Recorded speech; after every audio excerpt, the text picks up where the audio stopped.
Good evening, visitors. Welcome to the Australian War Memorial's last post ceremony. My name is Troy Clayton, and joining us today from the Royal Australian Air Force is leading aircraftswoman Danielle Petrie. We welcome the veterans who have served, those that are still serving, and the families that support them. We also acknowledge the members of the RSL and Services Club Association, RSL Victoria, and RSL Queensland who are watching the ceremony broadcast around Australia. During the ceremony, wreaths will be laid at the base of the Pool of Reflection by visitors as well as students on behalf of the following schools. From New South Wales, Xavier College, Lendalo; Sydney Japanese School, Terry Hills; Mayfield East Public School, East Mayfield; and Tangara Girls School from Cherrybrook. Please stand and join in singing the National Anthem.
Thank you. You may be seated.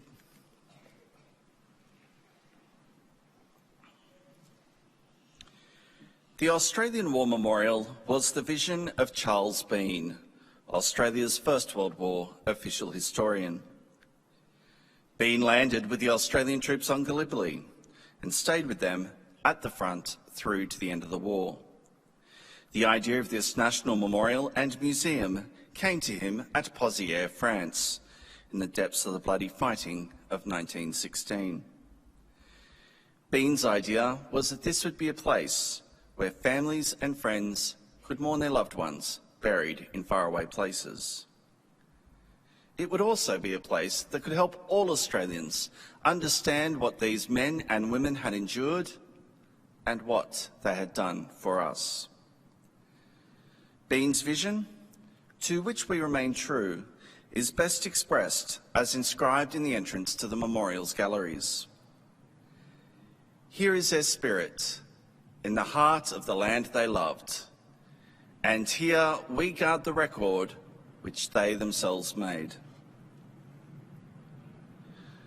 Tonight, we will read the story behind just one of those on the Roll of Honour, which lists the names of more than 102,000 men and women who have given their lives for us in war and operations for more than a century.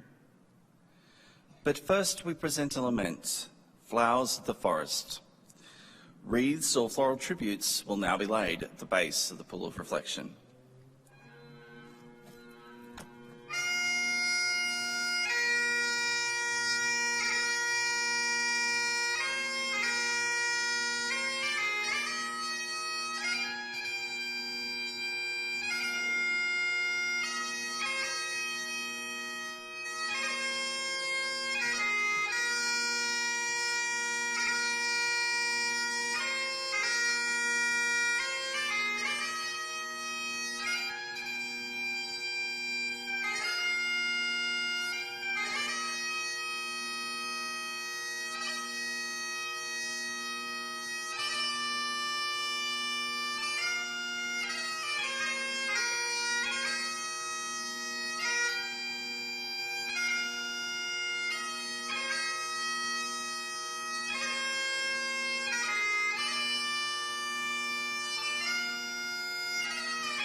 Today we remember and pay tribute to Private Graham William Sanquhar Kirkpatrick. Graham William Sanquhar Kirkpatrick was born in Sanquhar, Scotland in 1872. As a young man, he enlisted in the British Army and served 9 years with the 1st Battalion and Royal Scots. He immigrated to Australia at the age of 26, settling in Melbourne, where he married and had a daughter, Kathleen. When his marriage broke down, he moved to Toowoomba, where he was employed as a bank clerk. Following the outbreak of the First World War, Kirkpatrick enlisted at the age of 43 in Toowoomba on the 4th of October, 1915. After his initial training, he was allotted to the 7th Reinforcements to the 25th Battalion. With his previous military experience, he was promoted to Provisional Corporal. Kirkpatrick embarked from Brisbane on the 30th of December aboard the transport ship Itonis, bound for Egypt. After several months at the 7th Training Battalion at Zaytoun, he was transferred to the 9th Battalion and reverted to the rank of private. On joining the battalion, he had the letter A appended to his service number, as there was already someone with that number in the battalion. In late March, the 9th Battalion sailed for France. By the 19th of April, the battalion was in reserve billets near Rouge de Boux, 1 mile behind the front line in the Armentières, or nursery sector. Intermittent artillery fire was landing nearby. Early in the afternoon of the 20th of April, tragedy struck when the battalion's Charlie Company billets were heavily shelled. 1 shell landed outside a canvas tent, wounding 4 soldiers. As men went to assist, another shell landed amongst them, killing several men and wounding others. A further shell hit a brick wall of nearby billet, causing a further 47 casualties. Charlie Company was decimated, suffering 25 men killed and a further 50 wounded. Graham Kirkpatrick was wounded. He was taken to the 7th Casualty Clearing Station, but his wound proved mortal. He died on the 21st of April and was laid to rest in the Merville Communal Cemetery that day. His name is listed on the Roll of Honour on my right, amongst more than 60,000 Australians who died while serving in the First World War. This is but one of the many stories of service and sacrifice told here at the Australian War Memorial. We now remember Private Graham William Sanquhar Kirkpatrick, who gave his life for our freedoms, and in the hope of a better world.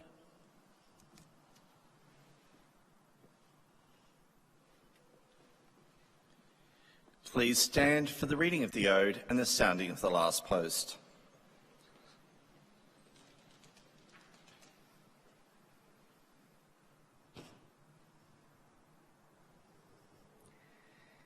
They shall grow not old, as we that are left grow old. Age shall not weary them, nor the years condemn. At the going down of the sun, and in the morning, we will remember them. We will remember them.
Lest we forget.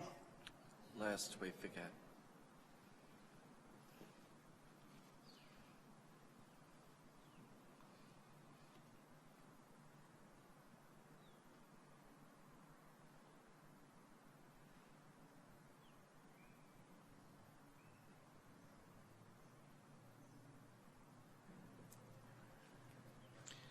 We leave you this evening with the words of the memorial's founder, Charles Bean.